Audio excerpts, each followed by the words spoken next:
Crônicas do Amanhecer, por Feijão Centro Espírita Allan Kardec de Balneário Gaivota, 5 de abril de 2020. Na periferia, 96% acreditam na eficácia da quarentena. O morador das periferias brasileiras está muito preocupado com o coronavírus e acredita que a quarentena é o melhor remédio para combater a pandemia da doença no país. Segundo pesquisa feita pela agência da publicidade Responsa Braço da Bullet e especializado em ações de marketing para comunidades, mostra que 96% dessa população acreditam na eficácia do isolamento social para conter a contaminação. O levantamento mostrou ainda falta de confiança no que se refere a ações governamentais para salvar os moradores das periferias. 90% dos entrevistados disseram sentir que o governo não está realizando ações específicas eficazes para ajudar os mais pobres nesse momento. A pesquisa ouviu 525 pessoas de várias partes do Brasil, com 40% de concentração em São Paulo, entre segunda-feira 25 e quinta-feira 28. Segundo o chefe de criação da agência Responsa, Samuel Gomes, que vive na Vila Guarani, na zona sul de São Paulo, a preocupação em conter a doença é explicada pela estrutura da vida em comunidades de renda mais baixa. Todos os entrevistados pertencem às classes C, D e I. Estamos sempre em contato com os nossos, pois todo mundo vive muito junto na periferia: avós, pais, filhos e tios. E sabemos, por enfrentarmos a realidade do SUS e do transporte público, que a transmissão da doença vai afetar principalmente a gente. A chegada do coronavírus no Brasil, levando as pessoas ao isolamento social e consequentemente pensando na sua saúde, o Espiritismo traz uma nova visão sobre a saúde das pessoas. No livro Falando a Terra, psicografado por Francisco Cândido Xavier, o espírito Joaquim Murtinho esclarece: se o homem compreendesse que a saúde do corpo é reflexo da harmonia espiritual, e se pudesse abranger a complexidade dos fenômenos íntimos que o aguardam além da morte, certo se consagraria à vida simples, com o trabalho ativo e a fraternidade legítima por normas de verdadeira felicidade. A escravização aos sintomas e aos remédios não passa, na maioria das ocasiões, de fruto dos desequilíbrios a que nos impusemos. Quanto maior o desvio, mais dispendioso esforço de recuperação.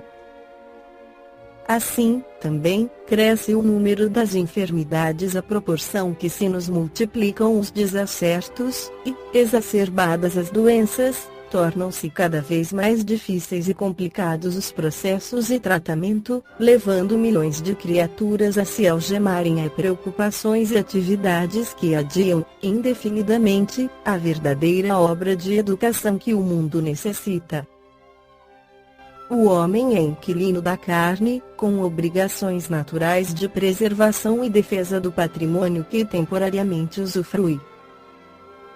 Não se compreende que uma pessoa instruída amontoe lixo e lama, ou crie insetos patogênicos no próprio âmbito doméstico.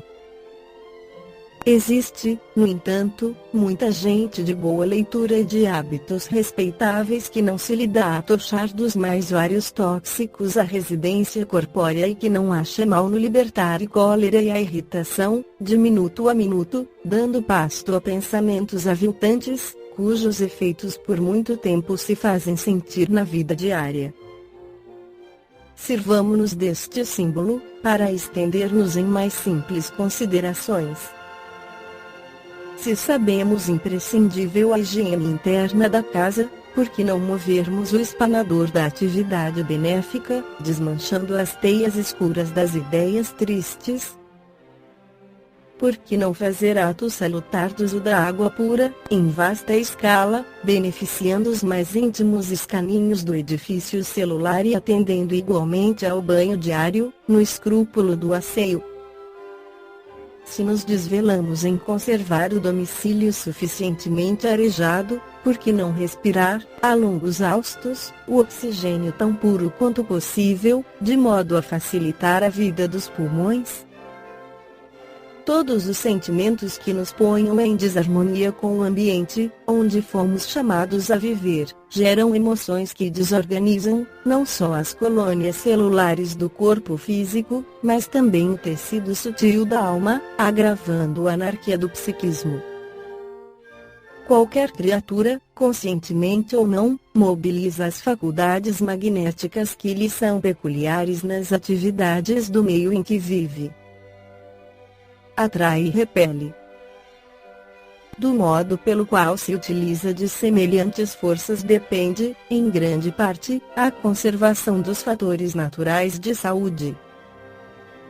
O espírito rebelde ou impulsivo que foge às necessidades de adaptação, assemelha-se a um molinete elétrico, armado de pontas, cuja energia carrega e, simultaneamente, repele as moléculas do ar ambiente. Assim, esse espírito cria em torno de si um campo magnético sem dúvida adverso, o qual, a seu turno, há de repeli-lo, precipitando numa roda viva por ele mesmo forjada. Transformando-se em núcleo de correntes irregulares, a mente perturbada emite linhas de força, que interferirão como tóxicos invisíveis sobre o sistema endocrínico, comprometendo-se a normalidade das funções. Mas não são somente a hipófise, a tireoide ou as cápsulas suprarrenais as únicas vítimas da viciação. Múltiplas doenças surgem para a infelicidade do espírito desavisado que as invoca.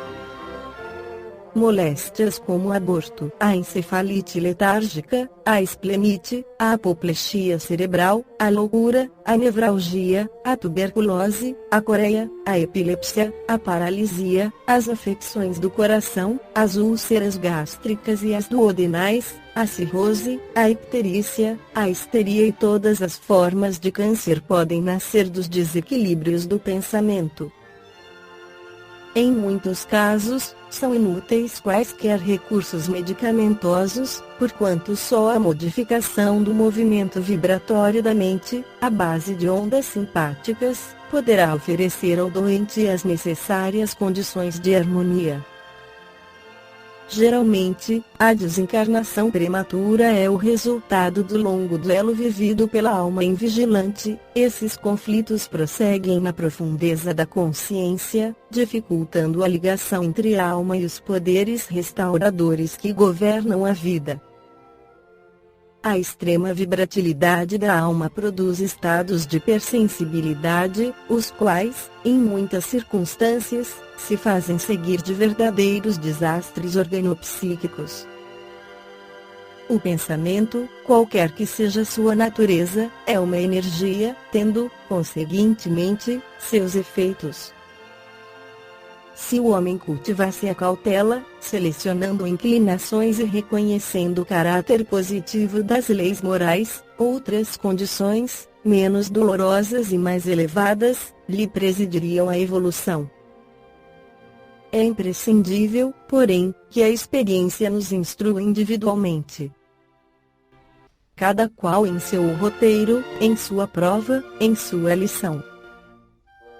Com o tempo aprenderemos que se pode considerar o corpo como o prolongamento do espírito, e aceitaremos no Evangelho do Cristo o melhor tratado de imunologia contra todas as espécies de enfermidade. Até alcançarmos, no entanto, esse período áureo da existência na Terra, continuemos estudando, trabalhando e esperando. Esta foi a crônica do amanhecer de 5 de abril de 2020. Por Feijão Centro Espírita Allan Kardec de Balneário Gaivota. Que a paz esteja com todos.